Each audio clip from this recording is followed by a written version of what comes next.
Today, how the Grenfell Tower fire triggered a crisis which has led to thousands being trapped in flats they cannot sell.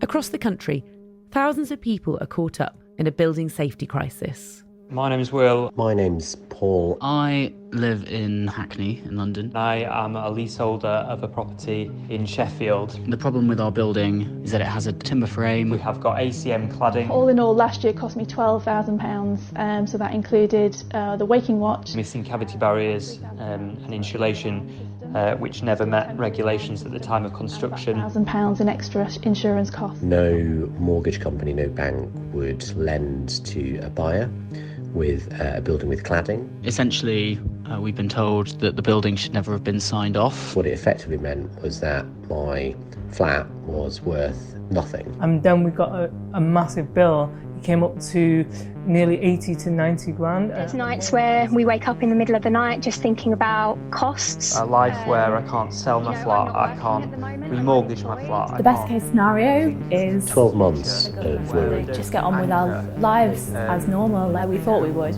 like everyone else does. You know, Living in a flat which could be dangerous. I don't really see a way out at the moment. So, yeah. After the Grenfell fire tragedy in June 2017, it became clear that buildings all over England were potentially unsafe. 4 years later, and we still don't know for sure how many people are affected. But those that are say it is ruining their lives and that they need more help from the government. Yesterday, that help was announced, but many feel it does little to help them out of a situation that is preventing them from moving forward in their lives. From The Guardian, I'm Rachel Humphreys. Today in Focus, 4 years on from Grenfell, who is responsible for making buildings fire safe?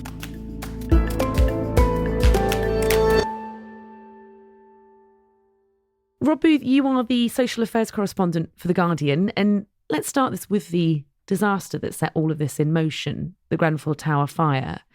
Can you remind us of the factors that led to that happening?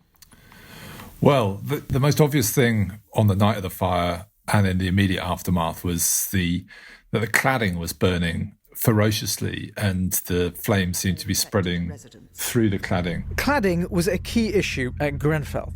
The building's outer skin was an aluminium composite material. That's quite common. You rainproof the building with thin sheets of aluminium bound around a core of some kind. But, as Newsnight revealed, the core at Grenfell was polyethylene, a plastic, one of the less fireproof core types.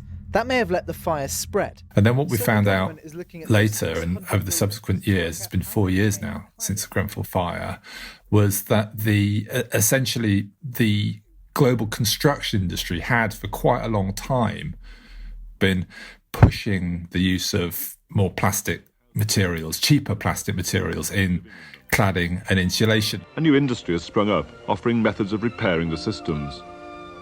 Tower blocks hundreds of feet high are being completely recovered or reclad in new materials, guaranteed to prevent rain reaching the joints. And the idea was essentially to sort of drive down costs, but also to improve the insulation of buildings. And that big push was a sort of way of finding a new outlet for petroleum-based products, I think, in some way, even though they were combustible. What sort of risks do you think there are from using systems that haven't been appraised properly?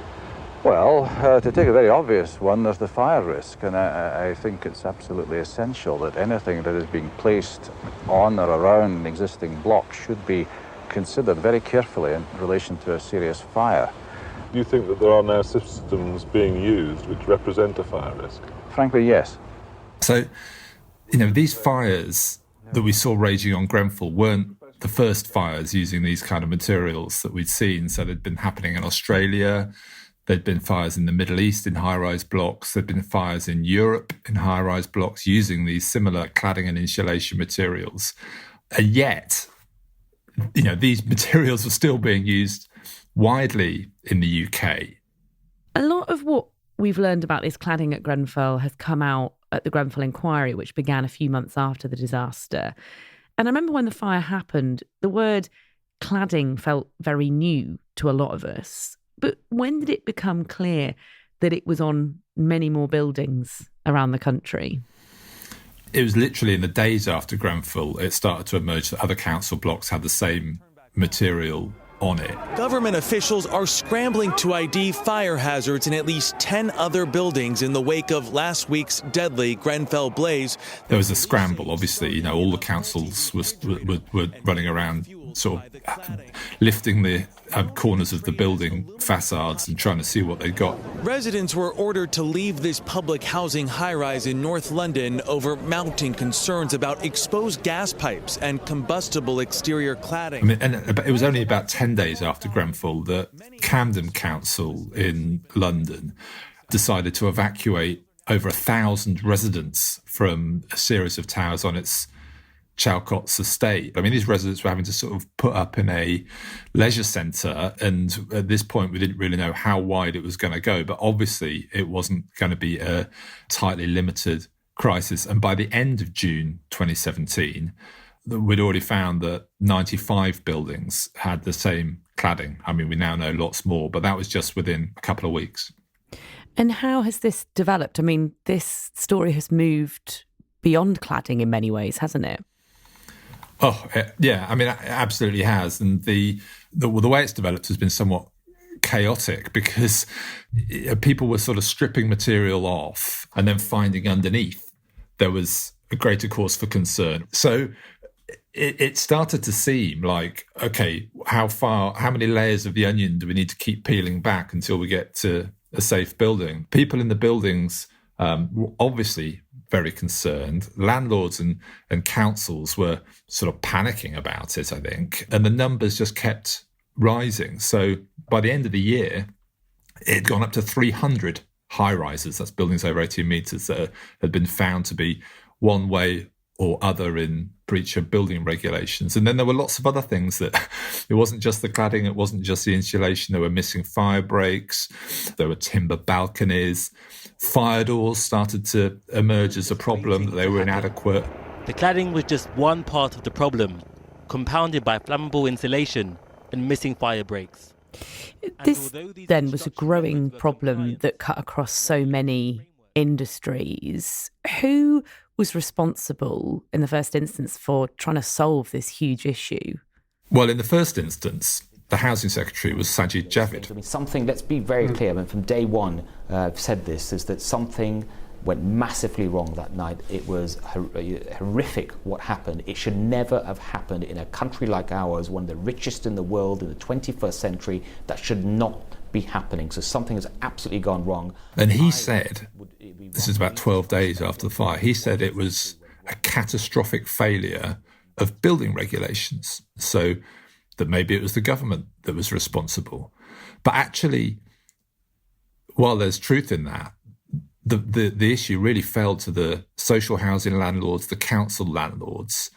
They had the immediate responsibility to get the stuff off. And then pretty quickly, it became apparent that actually the private blocks were being affected as well. And so that led to a much more complicated situation where it wasn't just a landlord's responsibility. You had this leaseholder-freeholder relationship where the leaseholder owns the flat, the freeholder owns the freehold of the whole building, and the responsibility has fallen into the gap between those two parties, and they would not agree on who should pay. What changes were introduced to try and improve fire safety?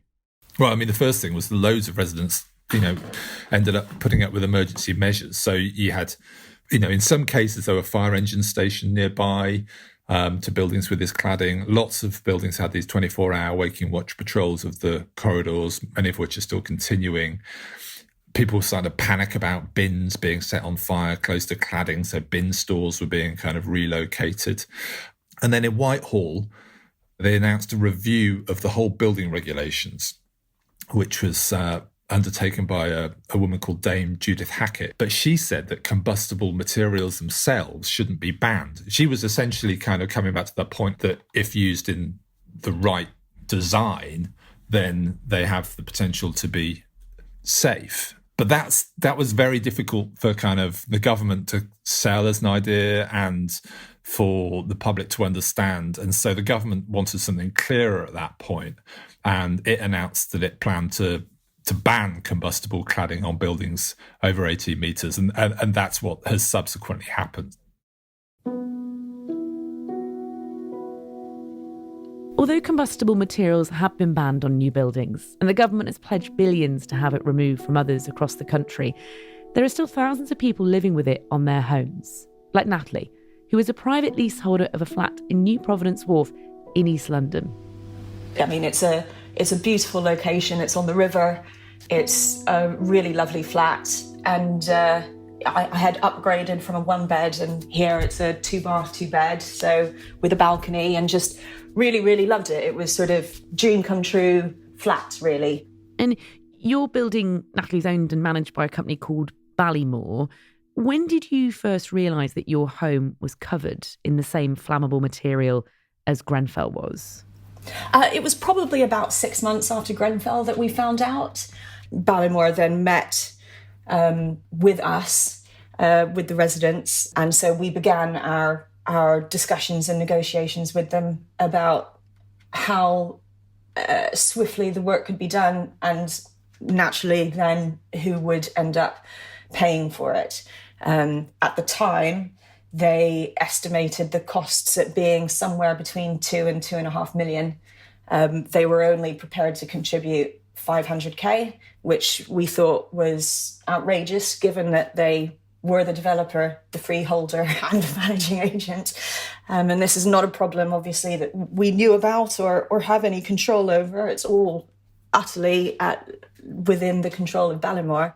So when you got it confirmed from Ballymore that there was cladding on the building, you learned two things at once, essentially. One, that your building had the dangerous flammable cladding that was on Grenfell, and two, that it was going to cost you, the leaseholder, a lot of money if you wanted to get it taken off. Yes.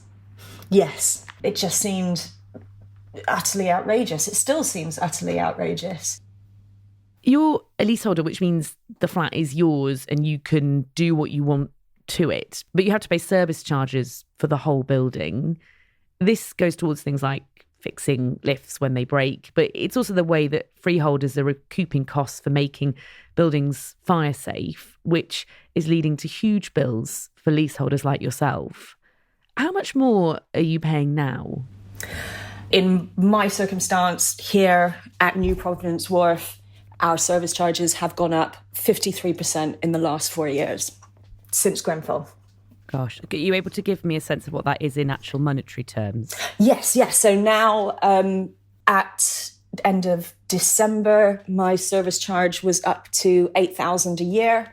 And I'm expecting that to go up another $2,000 to 10,000 a year when we get the bill this month, because we now have to pay for Waking Watch as well.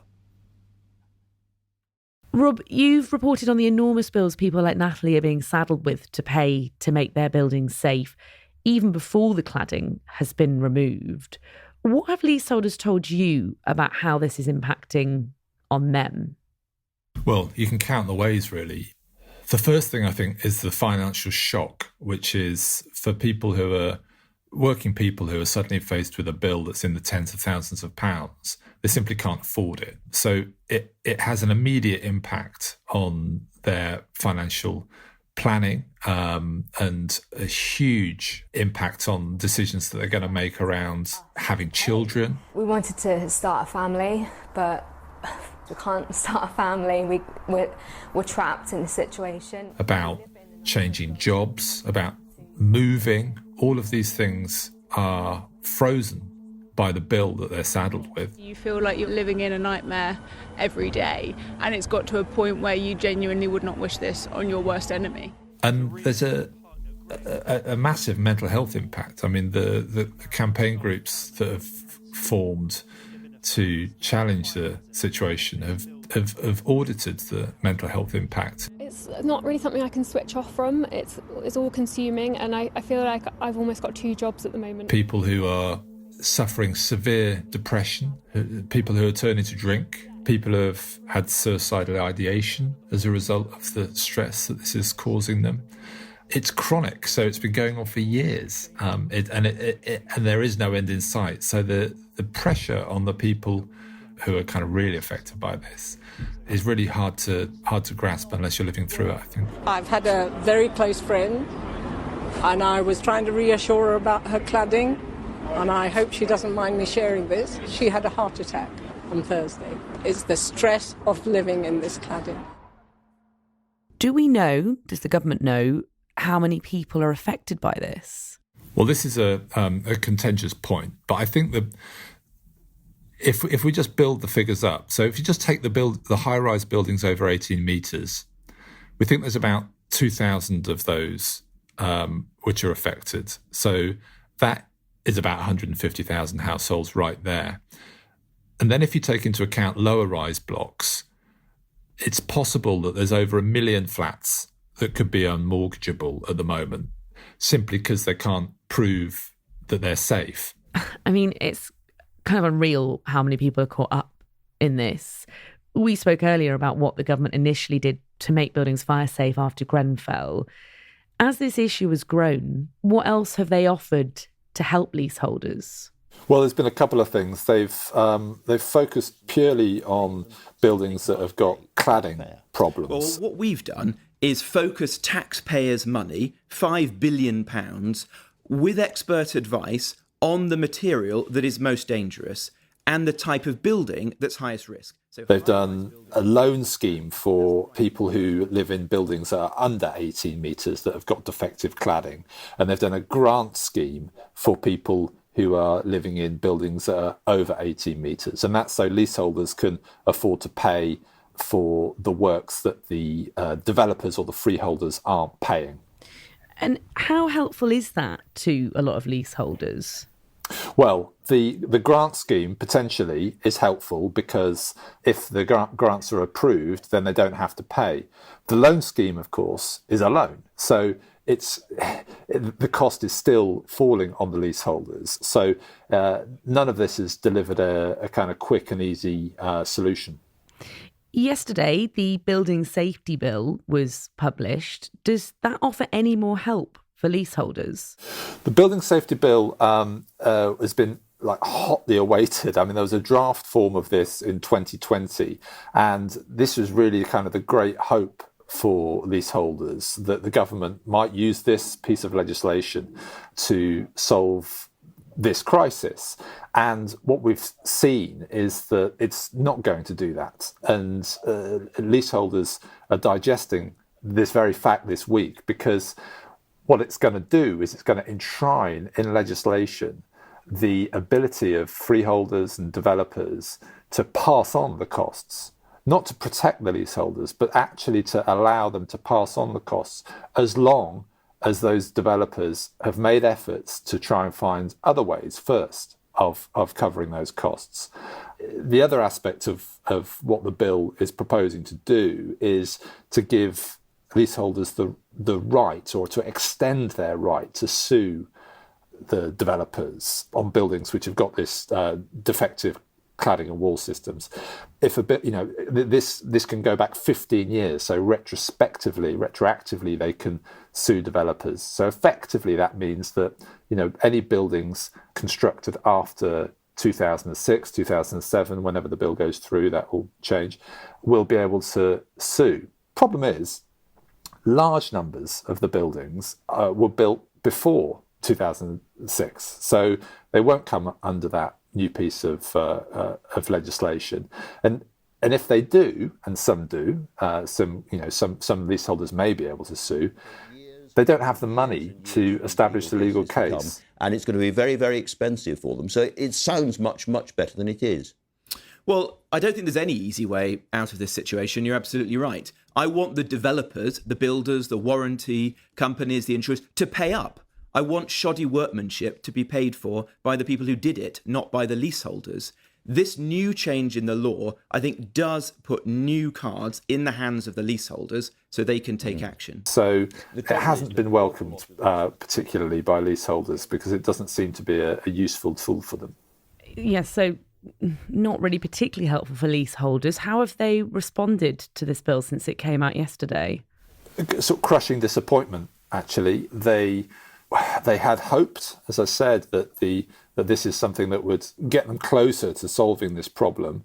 But what they've realised is that the passing of the buck will continue. That it doesn't. The bill does not do anything to sort of determine clearly who is responsible. The government continues to say, and Robert Jenrick, the Housing Secretary, continues to say that it's wrong that leaseholders should pay, and that it's wrong that taxpayers should pay, and that the people who should be paying are the developers who constructed these faulty buildings. But that's not what the legislation is going to say. And, people I've been speaking to about this week are, saying in terms that can't really be broadcast how disappointed they are about this. And, you can hear the anguish they feel. And I'm sure for many of them it feels like a lot of more of the same. Is there a chance, though, that there are some aspects of this bill that could be amended as it goes through Parliament? The publication of the bill will probably trigger a new political fight in Parliament. So Labour have said that they're going to try and generate a cross-party consensus to defeat these aspects of the bill and amend them in order to give leaseholders protection. It's not something that the leaseholders are particularly looking forward to. Earlier this year, a very similar process happened on a different bill called the Fire Safety Bill, where again, amendments from some Conservative rebels and Labour and others tried to get protections in there for leaseholders and ultimately failed because clearly the government has a fairly heavy majority at the moment. So yes, there will be another fight almost certainly over this in the Houses of Parliament, but the hopes of the government being defeated are probably slim. Rob, do you ever think it might take another fire like the one at Grenfell to persuade the government to bring in legislation that takes the financial burden of this off leaseholders?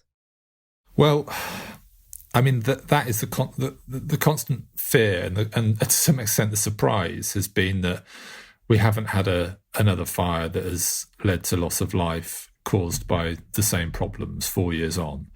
There have been incidents, near misses, in that time, though, and they have been fires in Bolton, there's been fires in East London, which have involved combustible materials on the outsides of buildings, which have been close, to costing lives and have caused injuries. And they don't seem to have moved the needle particularly in terms of the speed with which the government is addressing this. Of the Grenfell families in particular, is that they will wake up one day and see that Grenfell 2 has happened. And for them to have gone through 4 years of campaigning and to feel that this issue that wrecked their lives has still not been solved is very, very painful. Despite the fact that cladding was found on Natalie's building months after Grenfell, by May of this year, the debate over who should pay for its removal continued. While her building qualified for the government grant scheme because it is over 18 metres, that still didn't cover the full cost. And then on the morning of May the 7th, the thing that she and her neighbours had dreaded for so long actually happened. I think the fire started at around 2:45, 10 to 9 o'clock. I was on a work call at the time, and I found out about the fire through our residents' WhatsApp group. So we have no audible alarms. We have no sprinkler system. So I just happened to notice that my WhatsApp was going nuts, just floods and floods of messages coming through. So I opened it up and it said fire in Block D. And I asked the question, does that mean that they're evacuating Block D or the whole building? And I was told just to get out and get out now. Sorry, Natalie, can I just stop you there? You said no audible alarms. What other alarms are there? It's a good question. So we have within our individual flats, we have smoke detectors, but the building itself, there are no audible alarms. So there is no means, when this fire started, nobody knew. You know, as I say, I only exited the building because WhatsApp told me to. By the time I got out, fire engines were already here. There were people who remained in the building all day and just had no idea that this was going on outside. Flames climbing up a London tower block. A block still covered in the same type of flammable cladding as Grenfell Tower. The 8th, 9th and 10th floors of the 19-storey tower block burned throughout the morning. So the fire spread upwards, started on the 8th floor. It was an electrical fault in a fuse box, spread through the flat onto the balcony, and then that's then set fire to the next 2 flats above it, so to the 9th and 10th floors. Now the key thing to say, of course, is that there are no serious injuries or any deaths. But there is a lot of anger from residents that I've been speaking to today, who are talking about... It took a number of hours for the London Fire Brigade to extinguish the fire. And then that's when things got very strange, because it transpires, you know, and that we've had the London Fire Brigade report. It turns out that the smoke detection system failed, the ventilation shafts failed, the staircase, which is the escape route, filled with toxic smoke, the fire doors failed, the fire department's lift failed, and it meant that there were people trapped in the building for over an hour before the fire department were able to get them out. We could see and hear people screaming from their balconies. There is one flat, 2 people ended up in hospital. We were very fortunate that there were no fatalities. But one of the guys who ended up in hospital, his flat doesn't have a balcony, so he was unable to take refuge on the balcony, which meant he passed out from the toxic smoke. Just really, really terrifying that 4 years on from Grenfell, we can be in a position where we don't have audible alarms, we don't have a sprinkler system. All of the measures that were put in place for our safety all failed. The waking watch that we're paying a fortune for couldn't get above the 7th floor. So we're just furious because, you know, this can happen again. It just doesn't feel that any lessons have been learnt. Since the fire, Ballymore have now committed to covering the remaining costs of removing the cladding on your building, haven't they? Yes. Yeah, for us, yes. But that sets a very dangerous precedent, doesn't it? I mean, should it really take a fire and people almost losing their lives before developers do the right thing? It's just not good enough. Coming up, after 4 years of reporting on this story, Rob reflects on what he thinks needs to happen to bring this crisis to an end.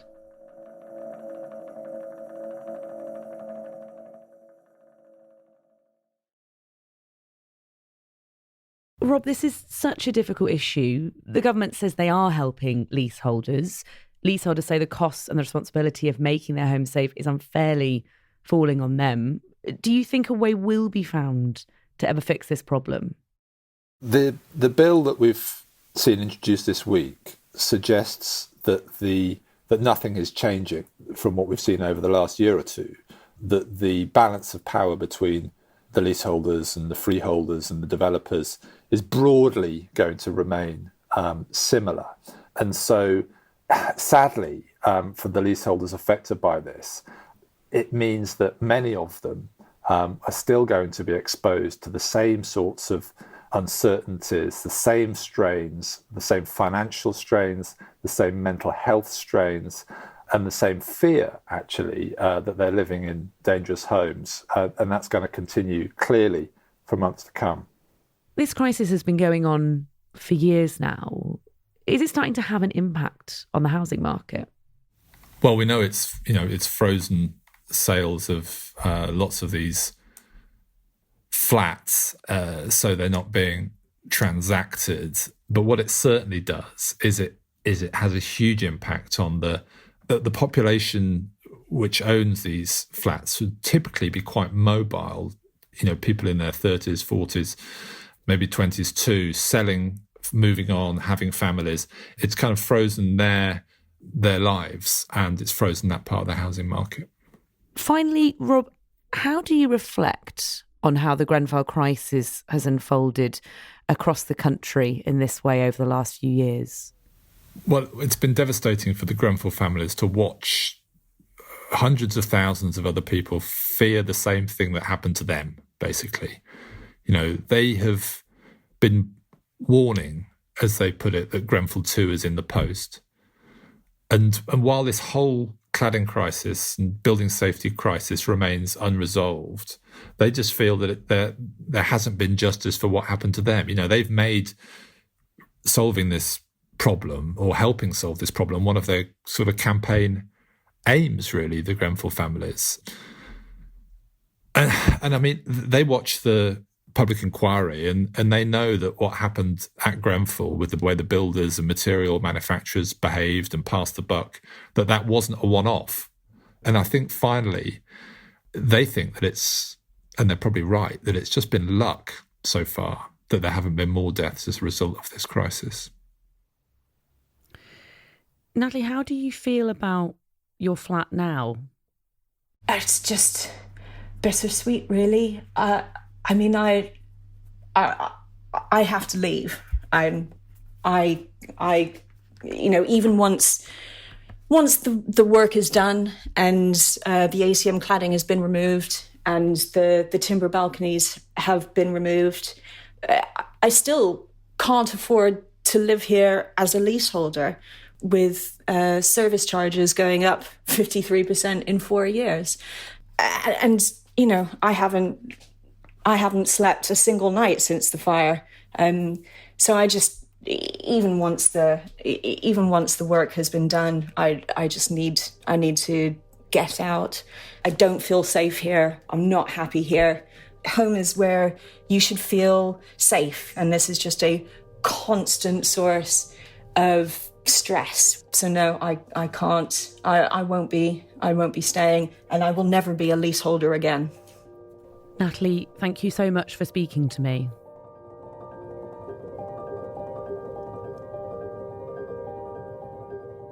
That was Natalie Carter and Rob Booth. Rob has been covering this story for many years and has done some excellent in-depth reporting. Find all his work at theguardian.com. In response to some of the issues raised in this episode, a spokesperson for Ballymore said, "Ballymore is fully committed to supporting our leaseholders. We decided in February to establish a £15 million fund to bridge the shortfall between the cost of cladding remediation works and the provision of government funds. We've since enhanced this fund to £20 million. Cladding removal works at New Providence Wharf building are underway and will be completed at zero cost to leaseholders." Ballymore recently commissioned an independent third-party review of service charges across our London estate.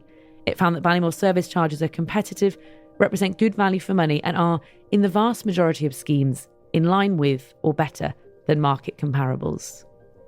Thanks to Natalie and Rob